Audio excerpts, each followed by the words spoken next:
Hi అండి అందరికీ welcome back to it's Madhaviraj vlogs. ఈరోజైతే ఒక మంచి ఇంట్రెస్టింగ్ వీడియోతో మీ ముందుకైతే వచ్చానండి. మిద్దె తోటను కొత్తగా ఎవరైతే ప్రారంభించాలి అనుకుంటుంటారో అలాంటి వారందరికీ కూడా చాలా ఉపయోగపడే వీడియో అండి ఇది. అయితే మనం మిద్దె తోటను స్టార్ట్ చేద్దాం అనుకునేసరికి మనకి చాలా రకాలైన డౌట్స్ అవి వస్తూ ఉంటాయి. అలాగే నాకు కూడా కామెంట్ సెక్షన్లో చాలామంది కొన్ని డౌట్స్ అయితే అడిగారండి. వాటన్నిటికీ కూడా నేను ఈ రోజుటి వీడియోతో సమాధానం అయితే ఇస్తాను. మిద్దె తోటను పెంచాలి అంటే అందరూ ఇష్టపడతాం, కానీ రోజు వాటరింగ్ చేయాలి అంటే చాలా కష్టంగా ఉంటుంది అనుకుంటాం. అలానే మనం ఏదైనా లాంగ్ టూర్స్ కానీ ప్లాన్ చేయాలి అనుకుంటే మొక్కలు చనిపోతాయి అని భయం కూడా ఉంటుంది. వీటన్నిటికీ మించి మిద్దెపై మొక్కలను పెట్టినాక వాటరింగ్ చేస్తే నిత్యం స్లాబ్ తడిచి స్లాబ్ అంతా పాడవుతుంది అని చాలా భయపడుతూ ఉంటాం.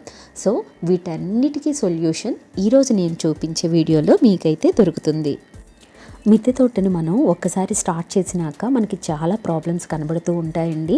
ఒక్కొక్క ప్రాబ్లంకి మనం సొల్యూషన్ వెతుకుతూ చివరిగా మనకు మిద్దె తోట యొక్క రూపురేఖల్ని మార్చేసుకోవచ్చండి.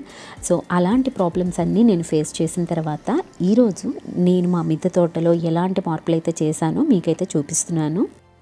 సో మా మిద్దె తోటలోని మొక్కలన్నీ కూడా చూస్తున్నారు కదా, ఎంత తాజాగా కనిపిస్తున్నాయో.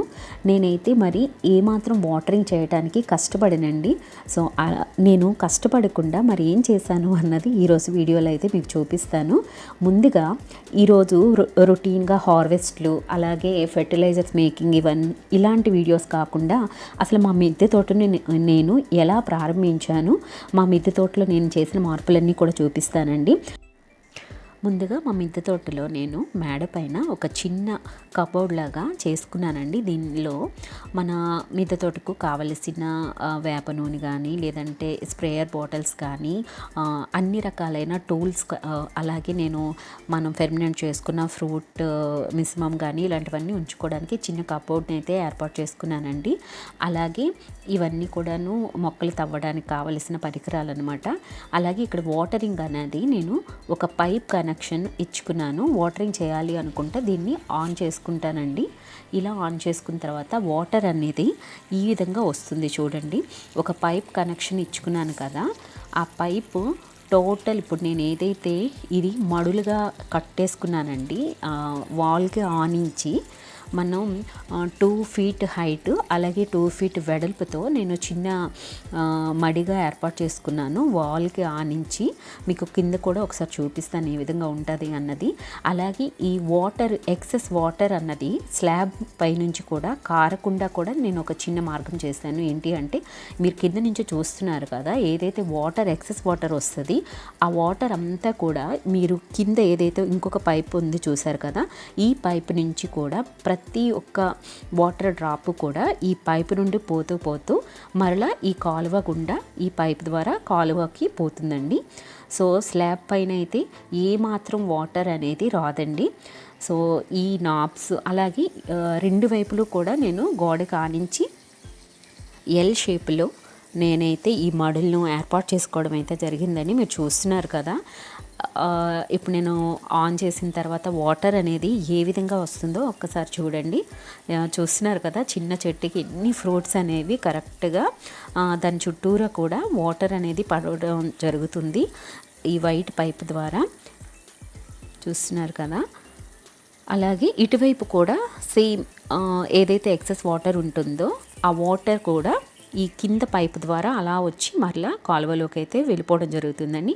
నెక్స్ట్ ఇక్కడ మీరు అబ్జర్వ్ చేస్తే ఈ బ్లాక్ పైప్స్ అనేవి కనిపిస్తున్నాయి కదా, ఈ బ్లాక్ పైప్స్ అనేవి డ్రిప్ వాటరింగ్ కోసం అనేది నేనైతే పెట్టుకున్నానండి. ఇది రెగ్యులర్గా అయితే ఈ బ్లాక్ పైప్స్ మీరు ఏవైతే చూస్తున్నారో ఇది రెగ్యులర్గా యూజ్ చేయమండి.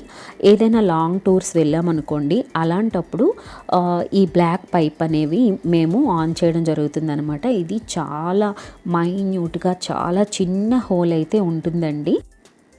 ఆ హోల్ ద్వారా మొక్కకు చాలా చిన్న మొత్తంలో వాటర్ అనేది రావడం అయితే జరుగుతుందండి. ఇది క్యాంప్స్ వెళ్ళేటప్పుడు మాత్రమే మేమైతే ఈ డ్రిప్ అనేది ఆన్ చేయడం అనేది జరుగుతుంది.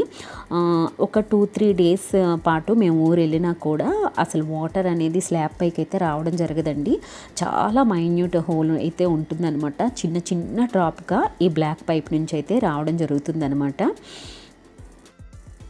అలాగే ఇప్పుడు మీరు చూస్తున్నారు కదా, ఇది పెద్ద సైజు గ్రో బ్యాగ్స్ అండి. అంటే 24x24 సైజు గ్రో బ్యాగ్స్.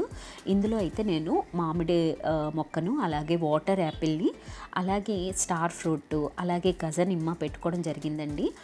వీటికి నేనైతే కింద స్టాండ్స్ అనేవి కూడా ఏర్పాటు చేసుకున్నాను. పెద్ద పండ్ల మొక్కలకి ఎప్పుడు కూడా మనం పెద్ద సైజు బ్యాగుల్ని ఎంచుకోవాలన్నమాట. అప్పుడే మన పండ్లు అన్నవి చాలా మంచి క్వాలిటీగా రావడం అనేది జరుగుతుందండి. అలాగే ఇప్పుడు ఈ స్టాండ్స్ అయితే చూస్తున్నారు కదా, ఇది 6 ఇంచీలు హైట్లో 2x2 సైజులో నేను పొడవు వెడల్పులతో స్టాండ్స్ అయితే చేసుకోవడం జరిగిందండి. ఇందాక మీకు పెద్ద పెద్ద గ్రో బ్యాగ్స్ చూపించాను కదా, 24x24. ఇప్పుడు మీరు చూసే ఈ రో అంతా కూడా 18x18 సైజ్ అండి. ఈ 18x18 సైజు ఇది నేరేడు చెట్టు అనమాట.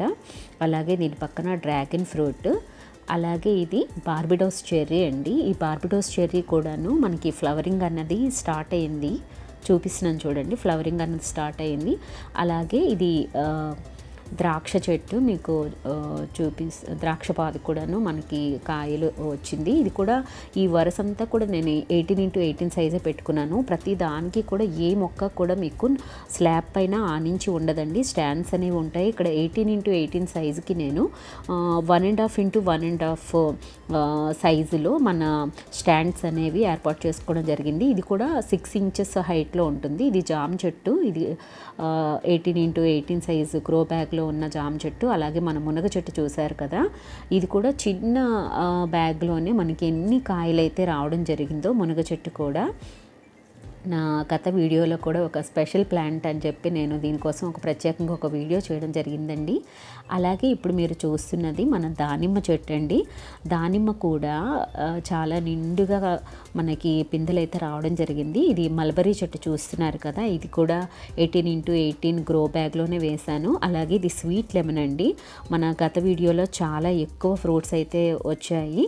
అలాగే ఇది కూడా 18x18 సైజు గ్రో బ్యాగ్స్. ఇందులో నేను విత్తనం ద్వారా పెట్టిన మరో మునగ చెట్టు ఉంది, దీనికి కూడా పువ్వు రావడం అనేది జరిగింది చూడండి. అలాగే ఇవన్నీ కూడా వంగ మొక్కలు అనేవి నేను పెట్టుకోవడం జరిగిందండి. చూస్తున్నారు కదా, ఈ స్టాండ్స్ ప్రతిదీ కూడా హైట్ అన్నది నేను 6 ఇంచెస్ హైట్ మాత్రమే పెట్టుకున్నాను. అలాగే ఇందాక మీకు చెప్పాను కదా, గోడకి ఆనించి నేను మడుల రూపంలో కట్టుకున్నాను అని. ఆ విధంగా కట్టుకున్న ఇది మరొక మడి అండి. ఇందులో మీరు చూస్తున్నారు, ఇది కాకర మొక్క, అలాగే సన్నజాజి మొక్క. ఇది మన హైబ్రిడ్ రేగుపండు అండి, గంగ రేగుపండ్లు అంటారు కదా, అవి చూడండి. ఈ మడులు ప్రతీది కూడా నేను 2 మొక్కలకి మధ్యలో ఒక చిన్న సెపరేషన్ అయితే నేను పెట్టుకోవడం జరిగిందండి. ఇదిగోండి, ఇది పనస చెట్టు అనమాట. ఇది దూరం నుంచి ఇలా కనిపిస్తుంది, మీరు చూస్తున్నారు కదా. ఇది కూడా 2 ఫీట్ హైట్, 2 ఫీట్ వెడల్పుతో అయితే నేనైతే ఈ మడిని ఏర్పాటు చేసుకోవడం జరిగింది. ఇక్కడ చిన్న డబ్బాలో నేను ఉల్లికాడలను అయితే పెట్టుకోవడం జరిగింది. అదేవిధంగా ఇదే మడిలో నేను మన ఇది టేబుల్ ఆరెంజ్ అండి, టేబుల్ ఆరెంజ్ చెట్టు నిండా మొన్న మీకు వీడియోలో చూపించాను కదా. ఈ సైడ్ నుంచి చూస్తే మన మునగ చెట్టు ఇవన్నీ కూడాను గార్డెన్లు ఇలా కనిపిస్తాయి. ఈ పందిరి అనేది పైకి అల్లుకునేలాగా నేను ఐరన్ రాడ్స్తో అయితే ఏర్పాటు చేసుకోవడం జరిగిందండి. ఇది చూస్తున్నారు కదా, బీర చెట్టు అండి, బీరపాదండి. ఈ బీరపాదు అల్లుకోవడానికి మనం ఐరన్ రాడ్స్తో పందిరి అయితే ఏర్పాటు చేసుకోవడం జరిగింది. ఈ రాడ్స్తో చేసిన పందిరి కూడా మిడిల్లో ఒకటి, అలాగే పైన కూడా ఇంకొక పందిరిలా ఉంటుందన్నమాట.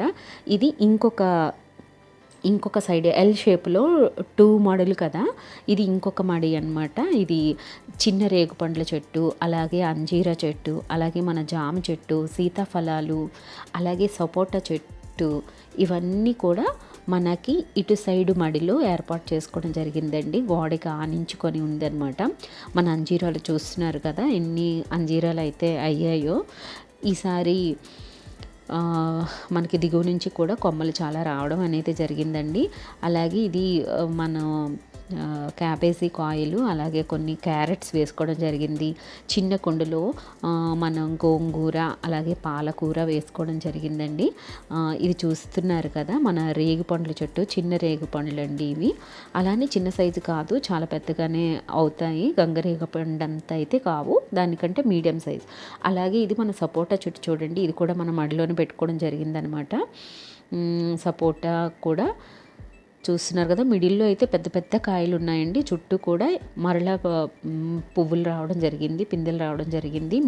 మన మిడిల్లో చూసినట్లయితే టోటల్ కాయలే కనిపిస్తాయి అన్నమాట. చాలా ఎక్కువ కాయలు అయితే ఉన్నాయి. అలాగే ఈ పక్కనే నేను మన రాసి ఉసిరిని చెట్టును కూడా పెట్టుకోవడం జరిగిందండి. రాసి ఉసిరి పూజలకి గట్రా మనకి యూజ్ అవుతుంది కదా, కాయలు కాయటానికి దీనికి కొంచెం లేట్ అవ్వచ్చు. ఇక్కడ మీరు రెగ్యులర్గా నేను హార్వెస్ట్ చేసేటప్పుడు చూస్తూ ఉంటారు. ఇక్కడ నేను దొండపాదు కోసమని ఒక గ్రిల్ని అయితే ఏర్పాటు చేసుకోవడం జరిగింది. అలాగే ఇక్కడ కూడా కొన్ని డ్రాగన్ ఫ్రూట్స్ అయితే ఉన్నాయండి. డ్రాగన్ ఫ్రూట్స్ చెట్టులు అనేవి ఇక్కడ 2 ఏర్పాటు చేసుకున్నాను. ఇవి దొండపాదు మీదుగా బయటికైతే వెళ్ళడం జరిగిందండి. మనకి డిస్టర్బెన్స్ లేకుండా మన ఆ గ్రిల్కి అటువైపుగా అయితే ఉన్నాయి. ఇక్కడ దూరం నుంచి మీకు చూపిస్తున్నాను చూడండి, 2 మడులు, అలాగే మన మిడిల్లో ఉన్న మొక్కలు, అలాగే 2 స్టేజెస్లో నేను ఏర్పాటు చేసుకున్న ఐరన్ రాడ్స్తో ఏర్పాటు చేసుకున్న పందిరి అండి. ఆ పైన మీరు చూస్తున్న పందిరి అనేది ద్రాక్ష మొక్కని నేను అల్లించడం జరిగింది. పూర్తిగా పైన ఉండే పందిరి పైన ద్రాక్ష మొక్కని అల్లించుకోవడం జరిగింది. అలాగే నేను మిడిల్లో అడ్డంగా నిలువుగా ఇంకొక పందిరి వేసుకున్నాను కదండి, ఇది నేను బీరపాదు అలాగే దొండపాదు అలాగే చిక్కుళ్ళు, ఈ కాకరకాయలు ఇలాంటివన్నీ కూడా అల్లించుకోవడానికి నేను ఏర్పాటు చేసుకున్నానండి. చూస్తున్నారు కదా, ఇక్కడైతే నేను రాధాగోపాల మొక్క అల్లించుకోవడానికి ఒక ఆర్చ్ రూపంలో ఐరన్ రాడ్స్తో ఏర్పాటు చేసుకున్నానండి. రాధాగోపాలం ఎన్ని పువ్వులైతే వచ్చాయో చూస్తారు కదా, ఇది ఈ రౌండ్గా నేను ఏదైతే ఆర్చ్ ఏర్పాటు చేసుకున్నానో దానిపైకి అల్లించుకుంటాను. అలాగే ఇది స్లాబ్ పైన ఈ వరుసలో నేను టోటల్ బోగన్విలియా అన్ని కలర్స్ కూడా పెట్టుకోవడం జరిగిందండి. వీటికి కూడా చిన్న చిన్న స్టాండ్స్ ఏర్పాటు చేసుకున్నాను. అలాగే ఇది మా ఎంట్రన్స్ గార్డెన్ అనమాట, దిగువ గార్డెన్. ఇది పైనుండి చూస్తే ఈ విధంగా కనిపిస్తుందండి. మా ఇంటి ఎంట్రన్స్ అయితే ఈ విధంగా పూల వనంలో ఉంటుందన్నమాట. పైనుండి చూస్తే దిగువకి ఈ విధంగా కనిపిస్తుందండి. మరి ఇదండి ఈరోజు వీడియో మీకైతే నేను నచ్చింది అనుకుంటున్నాను. నిజంగా కానీ మీకు నచ్చినట్లయితే తప్పకుండా నా వీడియోని లైక్ చేసి షేర్ చేయండి. అలాగే నేను చెప్పిన టిప్స్ అన్నీ పాటిస్తూ మీరు కూడా మిద్దె తోటను చాలా ఈజీగా ప్రారంభించేయండి.